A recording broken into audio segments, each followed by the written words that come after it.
Cinderella, if mice can be horses. Wake up! Wake up! Sang the birds. But Cinderella was having a wonderful dream. She didn't want to wake up to another day of cooking, cleaning, and sewing. She flicked the little bluebird gently with her finger, and he flew back to the window, chirping angrily. "Serves you right, spoiling people's best dreams," Cinderella giggled. The birds and mice were her best friends. They always helped her get ready for her long days of work. Suddenly, Cinderella's favorite mouse friend, Jack, came running for help. "A visitor! A visitor!" he cried. Quickly, she followed the mouse. Indeed, there was a frightened mouse caught in a trap. "It's all right," Jack told the mouse. "Cinderella help you." "We must give you a name," Cinderella told him after she had rescued him. "How about Gus?" Gus nodded happily, and Cinderella made him some tiny clothes. After Cinderella returned to her chores, the mice and their new friend Gus ventured downstairs for breakfast. "Lucifer's mean," Jack warned, pointing to the cat, Lucifer. Then he skillfully distracted Lucifer as the other mice sneaked past. The mice grabbed some corn and ran back to the safety of their hole. Gus, however, had gathered too much corn and couldn't carry it all. Lucifer was waiting as the mouse scurried to pick up all his corn. "Meow!" snapped Lucifer. Jack watched in horror as his friend was chased. Thinking quickly, he pushed a broom onto Lucifer's head. Gus scurried up a tablecloth, but he wasn't out of danger. The mean cat soon had him trapped under a teacup.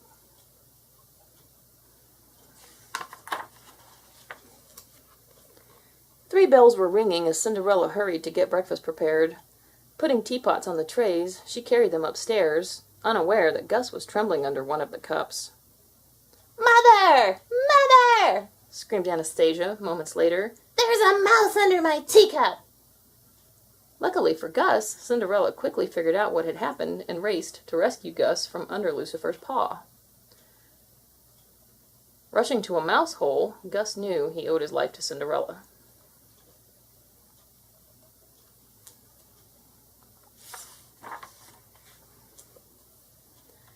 When an invitation came to the king's ball, Gus decided that all of Cinderella's animal friends should help Cinderella.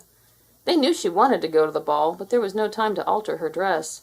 Her stepmother kept Cinderella busy every minute. The mice and the birds gathered needles and thread, singing as they worked. Gus and Jack found some beads and ribbon that the stepsisters had discarded.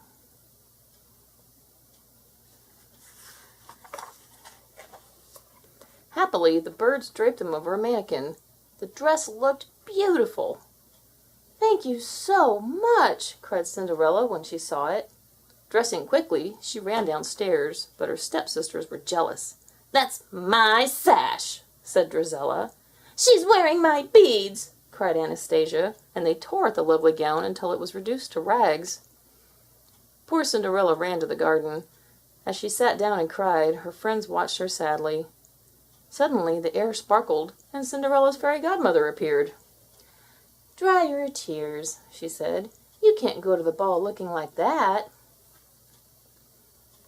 With a wave of her magic wand, an ordinary pumpkin became a shining coach. Jack and Gus couldn't believe their eyes when suddenly they were turned into horses. "Nay!" whinnied Gus. He was excited to see Lucifer run away in fear. "Now don't forget," warned Cinderella's fairy godmother as the girl admired her sparkling new dress.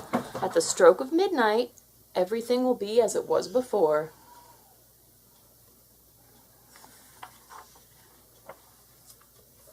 Cinderella heeded her warning, but as she danced with a handsome young man, she forgot about the time.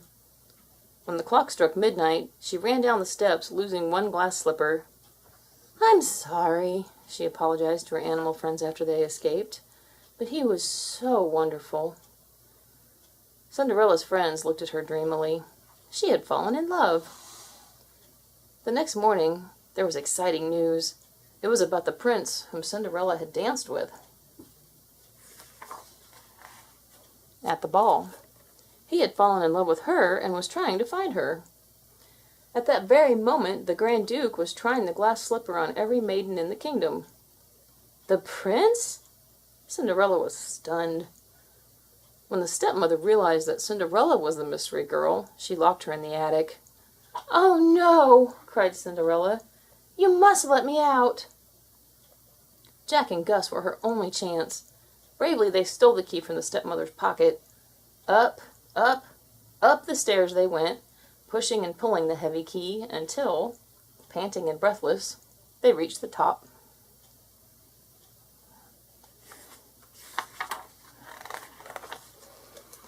Cinderella tried on the glass slipper and became the prince's bride.